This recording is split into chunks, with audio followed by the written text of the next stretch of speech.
They had left him in a rotting cardboard box, his body raw with sores, patches of skin torn open, sebaceous tumors swelling as if ready to burst. The stench of pus hit my nose so sharply my stomach clenched. But what stopped my heart for a beat wasn't the wounds. It was the crumpled scrap of paper taped to the side. 4 words scrawled like a cold blade. Not worth living. No blood had been spilled, yet those words alone had passed a death sentence on a 4-month-old life. And in those dark eyes staring back at me, I saw one aching question. Do you believe that too? I stood frozen on the trail.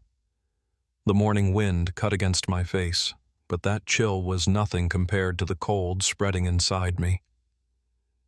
62 years on this earth, I had once held the hands of comrades fading away in war, had heard the last breaths of young soldiers on the battlefield. But never had I faced a verdict so cruel, one passed on a puppy that had never even been given a chance to live. My name is Thomas Rhodes. After my wife, Ruth, passed away 3 years ago, I stayed alone in our small wooden cabin on the edge of Asheville, North Carolina. Every morning, I kept the habit of walking the trail she loved. Ruth used to call it the little path to sunrise. I called it my only way to keep her close a little longer. But that morning, the path gave me something else, a pair of eyes both desperate and defiant. At first, I thought the box was just trash blown off the roadside. Asheville was peaceful enough, but there were always those who treated it like a dumping ground. I was ready to walk on, but then a flicker of light inside the box caught me. A pair of eyes, clouded, weary, but still fixed on me. A Doberman puppy, so small I could have lifted him with one hand. But his body, I had never seen anything so pitiful. His fur was nearly gone, only a few patches of black and tan clinging to dried blood. His skin was raw, covered in lesions, red and blistered with mange spreading across his neck, back, and belly. Worst of all were the sebaceous tumors, some the size of fists, bulging across his frail frame, glistening with pus and blood. The stench was so sharp I had to turn my head, draw a deep breath just to steady myself. He didn't whimper, didn't bite, didn't try to run. He only lay there, head bowed, eyes open, as though he had long accepted his sentence. I placed a hand on the edge of the box. My fingers shook, not from disgust, but from rage. Someone hadn't just abandoned him.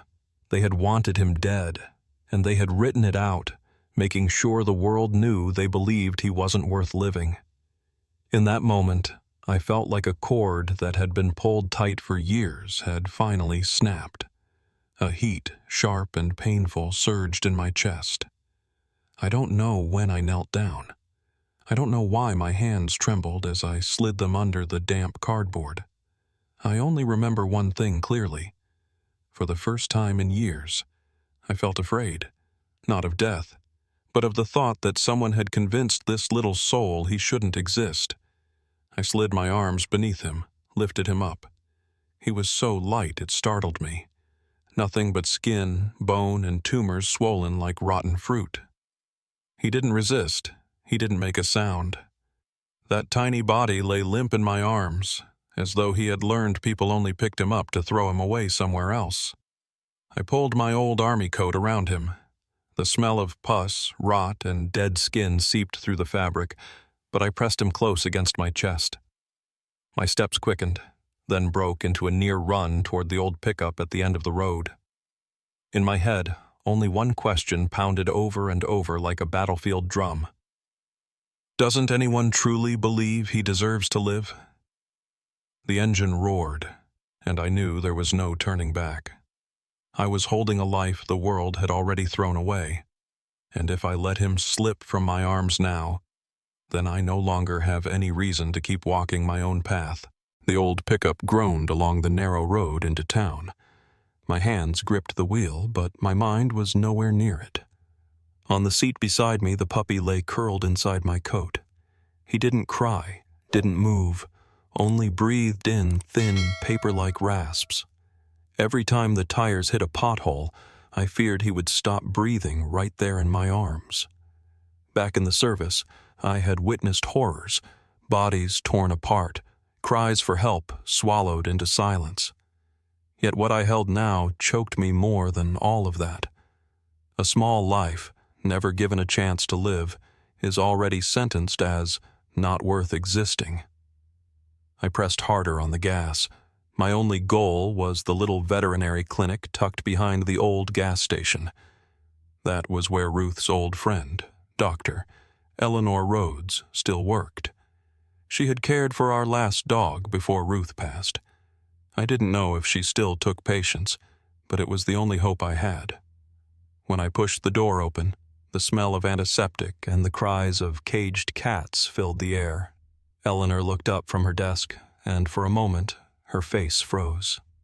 I set the bundle of coats on the steel table.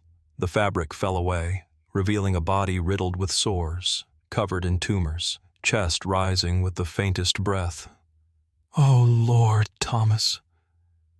Her voice cracked. "What did they do to him?" I didn't answer. I just pulled the crumpled paper from my pocket and laid it beside him. The ink was smudged, but still clear. Not worth living. The room went dead silent. I could hear my own heartbeat hammering in my chest. Eleanor took off her glasses, closed her eyes a moment, then drew in a sharp breath. She slid on gloves and switched on the exam light. The cold beam washed over the tiny body. Red, bleeding mange. A tumor on the neck had already ruptured, oozing with a harsh stench. She shook her head. "Severe skin infection, multiple abscesses. These tumors could be benign, could be worse. But the danger is here. The immune system is failing. Thomas, cases like this, most people don't treat them. Too costly. Too much risk." My fists clenched, nails digging deep into my palms. I looked from the paper back into her eyes. "Then it's his luck I'm not most people." She froze, something in her gaze both pained and admiring. At last she nodded. "All right, we'll try. But Thomas, you need to be ready. He may not survive, and even if he does, the road ahead will be long." I exhaled, my hand trembling as it stroked his head. "As long as there's a chance, I'll be here." Eleanor quickly called her assistant and gathered tools. I was ushered out of the procedure room. The door shut, leaving me alone in the cold hallway. I sank into a plastic chair, eyes fixed on a crack in the wall, my chest hollow. Metal clanged, monitors beeped sharply. Each sound struck me like artillery fire, pounding old memories. I thought of Ruth. The day she lay in that hospital bed, I had sat just like this, helpless, waiting. The same antiseptic smell, the same harsh fluorescent light. I hadn't been able to save her. The thought stabbed my chest, but this time I would not give up. After a while, the door opened. Eleanor stepped out, her forehead beaded with sweat. She peeled off her gloves, her voice hoarse. "I managed to clear some of the worst abscesses, cleaned the sores, and started antibiotics. But he's fragile. His body is like a flame in the wind. One strong gust, and it could go out." I nodded without a word. She looked at me, her eyes softening. "Do you have a name for him?" I was silent a moment, then said, "Valor. Because only courage will carry him through this." Eleanor gave the faintest smile, her eyes glistening. "Then let's hope this courage is enough to keep him here." I rose, glanced through the door at the small body trembling under the light. His chest lifted and fell, fragile, as though it might shatter at any second. A battle had begun, and this time I would not lose another soul. I sat in the cold hallway, the hard plastic chair digging into my back, but I didn't move. Only the dim light above flickered and the sound of clanging metal echoed from the procedure room. Each noise landed like a hammer blow against my chest. I had sat waiting like this once before, 3 years ago, when Ruth was in the emergency room. That time I lost her, and the thought that I might lose this tiny life now made my hands shake beyond my control. The monitor beeped steadily, like a distant drumbeat. Every so often, a faster alarm cut through, reminding me how fragile each second was. I lowered my head, gripping the crumpled paper I'd pulled from that cardboard box. Not worth living. I stared at those 4 words, and I felt my blood boil. Who had written this? Who could decide that a small life didn't deserve to exist? The door burst open. A nurse rushed out, carrying a tray of bloodied instruments. The smell of rusted iron struck my nose. I looked up, but her eyes brushed past me only for a moment before she disappeared back inside. My fingers dug into the arms of the chair, stiff and numb. Then Eleanor stepped out. Sweat dotted her forehead, her eyes bloodshot behind the lenses. "Thomas," she whispered, "we removed a few of the larger tumors, drained the abscesses, but his body is too weak. He's hanging on the edge between leaving and staying." I nodded, silent. I knew that edge. I had once held a soldier in my arms, felt his breath fade before the helicopter arrived. But this wasn't a battlefield. This was a puppy who had never known what love felt like. I would not allow myself to give up. Eleanor went on. "You can go in, but don't touch him." Just sit with him, I stepped inside. The room was blindingly bright, the smell of antiseptic thick in the air. On the steel table, Valor lay motionless, his body wrapped in blood-stained bandages, breathing as thin as silk. His eyes were half closed, lashes trembling, as though he were trapped in some nightmare. I pulled up a chair and set my hand on the cold edge of the table. I leaned closer and whispered, "Listen, little warrior. I know you hurt. I know they tried to stamp you with a sentence. But you are not trash. You are Valor. And if you choose to fight, I will not leave you." He didn't move. Only the faint heartbeat on the monitor sounded, as if mocking my words. I reached into my pocket and pulled out a small container. Inside was some bone broth I had brought with me, the same kind Ruth once cooked when our old dog was sick. I poured a little into the cap, let it cool, and held a spoon close to his mouth. "Valor," I whispered, my voice hoarse.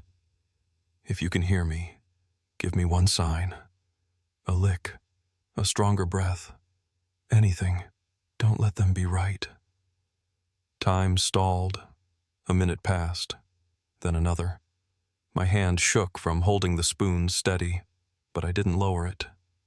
I waited. I had waited 3 years in silence, so I could wait a few more minutes for a chance at life. Then I saw it. A longer breath. The tiny nostrils twitched.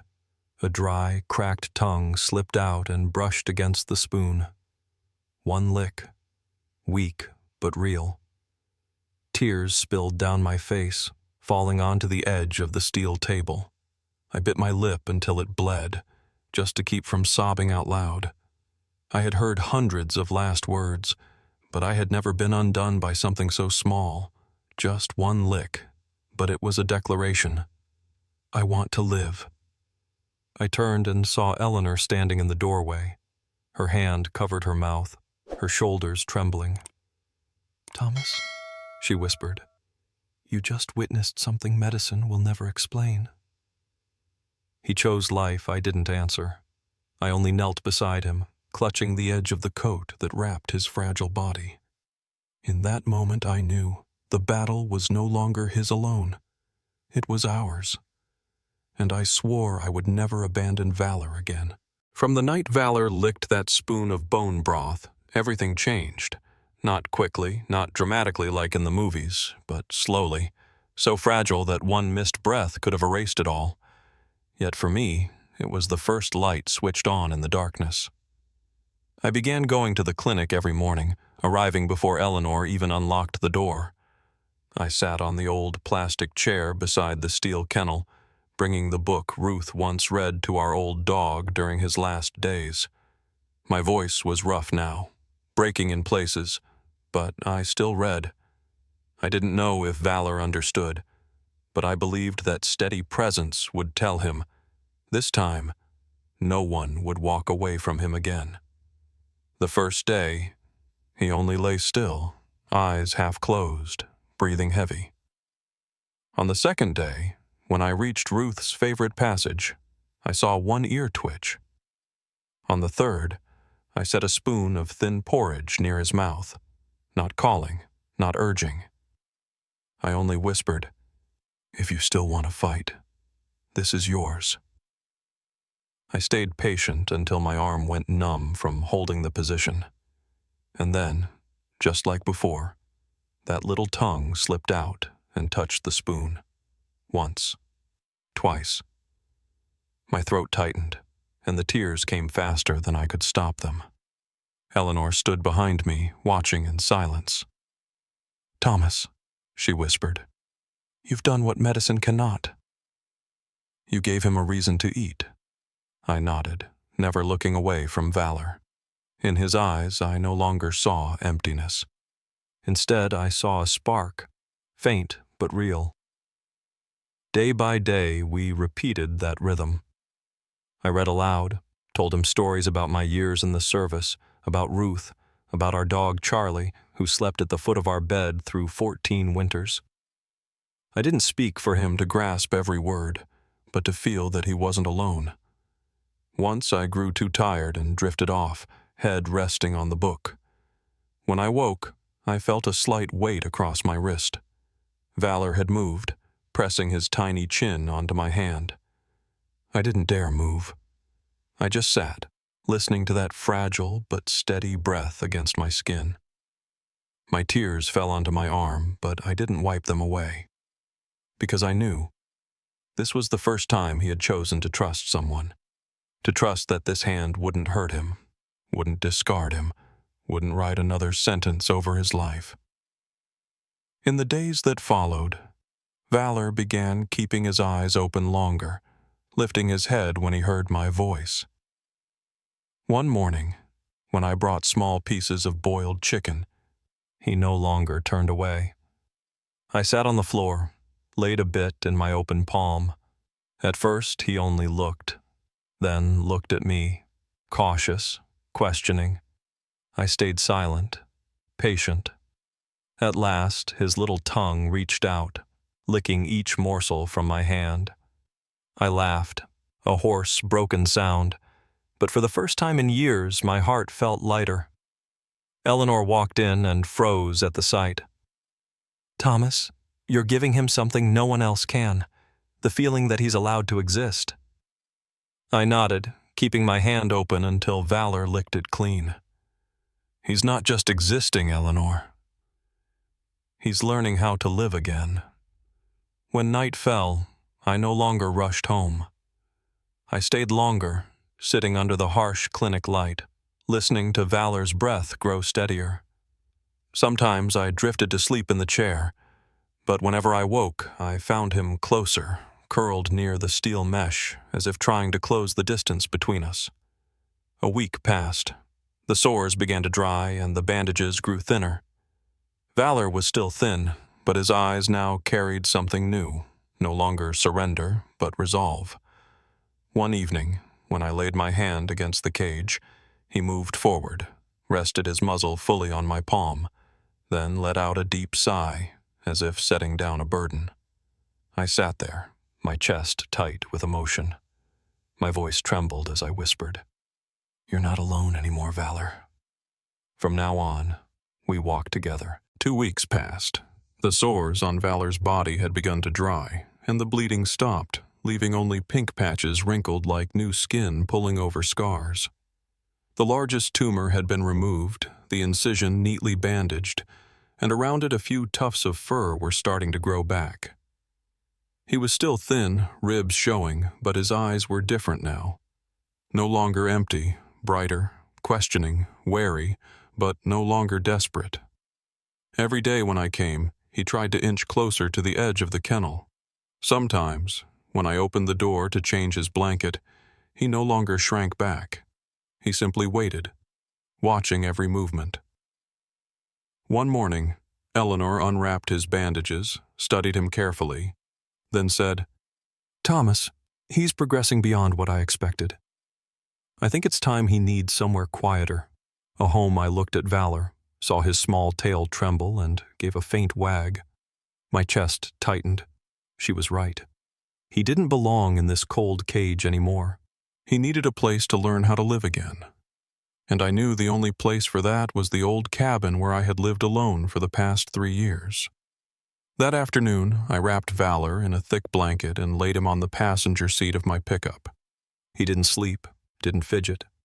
His eyes stayed open, gazing out the window, reflecting the mountain ridges blurred by misty rain.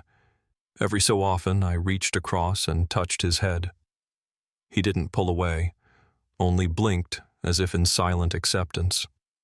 When we got home, I opened the door and set him down on the wooden floor. He stood, shaky, legs stiff as if unused to this new space.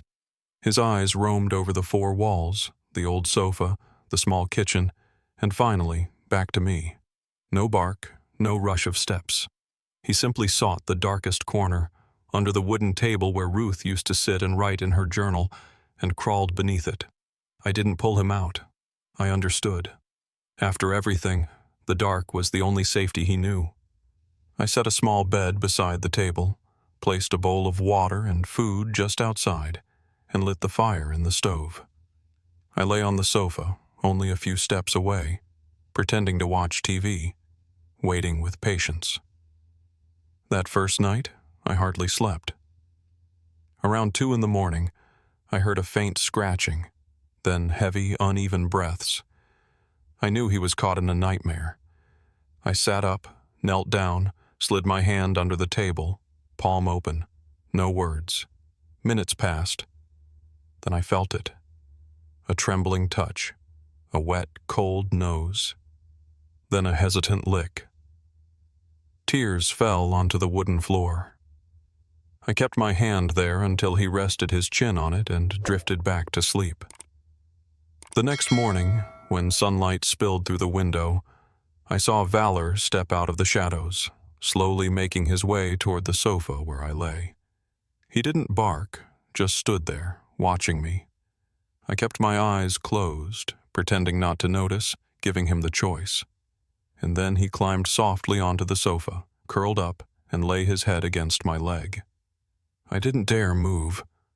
I only placed my hand on his back and felt his breathing steady. A warm stillness spread through the room, a room that for too long had known only the meaningless murmur of a television. I whispered, "Welcome home, Valor." In the days that followed, my life changed. I cooked soft porridge and tore chicken into tiny pieces for him. At first, he only ate when I sat beside him, but soon he began eating from the bowl on his own. I took him into the backyard, where the rain had softened the ground and the grass grew high past my ankles. For the first time, he hesitated but set his paws on the grass, ears lifted, eyes following every shift of the wind. I stood still, never pushing. After a moment, he took another step, then another. Perhaps it was the first time in his life he had felt earth beneath his feet without fear of being shoved down. When he looked up at me, his eyes no longer asked, "Am I worth it?" Instead, they seemed to say, "Shall we begin?" I smiled, my chest tightening with emotion.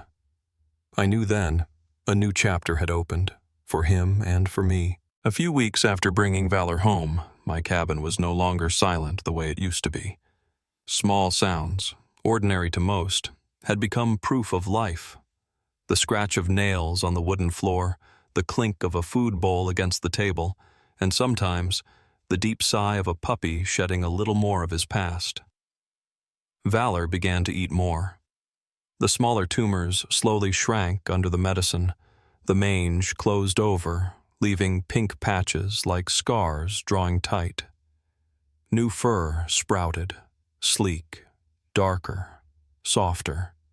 Each time I ran my hand down his spine, instead of flinching, he relaxed into the touch, eyes half shut, as if discovering for the first time what gentle contact could mean. But the hidden wounds remained. The moment a truck engine roared outside, Valor dove under the table, trembling. If I dropped a spoon on the floor, he curled up, wide-eyed, ready to flee. I didn't blame him. Some scars sink deeper than the skin. One afternoon, after a spring rain cleared, I opened the back door to let in the pale light. The yard was muddy, streaked with grass, but the air was fresh. Valor stood at the threshold, eyes fixed on the distance, his frame still thin but steadier now. He turned to me as if asking something. I nodded and said softly, "Go on, little warrior." "It's yours." He lowered one paw, hesitated. The soft grass touched skin that had known only gauze and cold tile. A long breath slipped from his nose, then another step, then another. I stayed still, no calls, no urging. And then, the miracle. Valor began to run, slowly at first, testing, but then faster. The stiff steps of the past turned into fluid strides. His ears lifted, his tail wagged hard, his eyes lit up like stars. He flew in circles around the yard, black coat shining in the sun, muddy water splashing high. I froze, throat tight, heart pulled taut. I had never seen him like this. No longer the creature huddled in shadows. No longer the verdict, not worth living, sealed in a cardboard box. Now Valor ran like one handed back his soul, as if the world had finally allowed him to exist. He stopped in the middle of the yard, panting, tongue lolling, eyes turned to the sky. He didn't glance back to check I was still there, didn't seek permission. For the first time, he trusted he was free. And in that gaze, I no longer saw the question, "Am I worthy?" But the answer, "I am." I stepped down from the porch and stood watching him. My throat ached, tears burning hot. I whispered, as if speaking to Ruth somewhere beyond, "Do you see?" He's alive again. In the days that followed, the yard became a place of rebirth. Each morning, Valor ran a few laps, his legs stronger with every day. He dug into the soil, sniffed the wind, and sometimes lifted his head to howl softly at the sky, as if declaring his return. At night, instead of hiding under the table, he climbed onto the sofa, curling beside me. When I woke in the dark, I often found his muzzle resting on my leg, his breath even and steady. But the past hadn't fully disappeared. One evening I dropped a glass on the floor. Valor leapt up, bolted into the corner, his body shaking. I moved toward him, knelt, said nothing, only held out my hand. After a long moment he came forward and pressed his muzzle against my palm. I nodded gently, whispering, "No one will ever hurt you again." Never I knew there would still be nightmares, still sounds that sent him trembling. But I also knew one thing for certain. Each time it happened, I would be there. Because Valor had chosen life, and I had chosen to walk it with him. One May morning, with golden sunlight spilling across the backyard, I heard a rustling by the shed. Valor was digging through the pile of old boxes I hadn't cleared. He didn't bark, didn't wag his tail like usual. He carried something in his mouth, walked slowly to me, and laid it at my feet. A crumpled scrap of paper, smeared with black ink. I froze. It was the same one, the cruel, senseless note once taped to the rotting cardboard box. Not worth living. My throat tightened. Memories flooded back. The stench of that day, the raw body crouched in the dark, the hollow eyes staring through the crack. I sat down on the porch step, the paper trembling in my hands. Valor sat beside me, his deep eyes following my every move. He didn't whine, didn't make a sound. He just waited. I looked at him and whispered, "What do you want me to do with this past?" Valor stepped forward, laid his scarred paw gently on the paper, then lifted his head to meet my eyes. No words needed. I understood. I stood, went into the kitchen, and pulled out the old lighter from the drawer. Back in the yard, I held the paper between my fingers. The flame caught. The ink curled and shriveled, turning to ash. Valor and I watched in silence. Only when the fire died did I rest my hand on his head, my voice unsteady. "No one, nothing, has the right to say you don't deserve to live. Never again." The wind carried the ashes upward into the sunlight. My heart felt freed from the weight it had borne for years. I hadn't just burned a piece of paper. I had burned away the silence, the hopelessness that had bound both me and Valor. That night, I printed a photo. Valor running across the grass, ears straight, eyes shining, tongue lolling with life. I framed it and set it on the table by the door. Beneath it, I wrote in bold, rounded letters, "Absolutely worth living." Each time I looked at it, I felt as though I, too, had been reborn. A year has passed since the day I carried Valor out of that decayed cardboard box. He is no longer the shivering, mangy, tumor-ridden pup. His coat is black and glossy, smooth as velvet in the sun. His eyes are bright, his tail free. Though scars still mark his skin, I don't see them as blemishes. They are medals, proof of his courage. Every morning, Valor hops lightly onto the bed, presses his head into my chest, and lies still for a few minutes. No bark, no fuss, just a silent reminder. I'm here. We still have each other. During the day, he shadows me quietly. In the afternoon, he runs the yard, sometimes pausing, head lifted high, breathing in the freedom he nearly lost forever. There are nights I wake with a start, feeling a familiar weight on my legs. Valor lies there fast asleep, one small paw resting on my ankle, as if to be sure I'm still beside him. I stroke his head and smile into the dark. I know. He wasn't just saved. He saved me. I once believed my life had ended with Ruth. I lived like a shadow, walking only to hold on to memory, waiting for the day it all closed. But then, a life others had thrown away came to me, and with eyes full of pain and defiance, reminded me that no one has the right to decide living for another. Valor didn't change the whole world, but he changed mine. And if anyone asks, is a mangy, tumor-ridden puppy worth saving? I will point to that framed photo, him running free, ears high, eyes alight, and answer, absolutely worth it. If you're still here listening to my story with Valor, I have one question. Have you ever saved a dog? Maybe it was a stray trembling in the rain. Maybe it was one abandoned, waiting for a hand to reach out. If you have, please share that story in the comments, because perhaps your story will be the light for someone out there hesitating between walking away or staying. Don't let any dog lie curled in the dark with the cruel sentence, "Not worth living." They deserve love, protection, and to be called by their own name.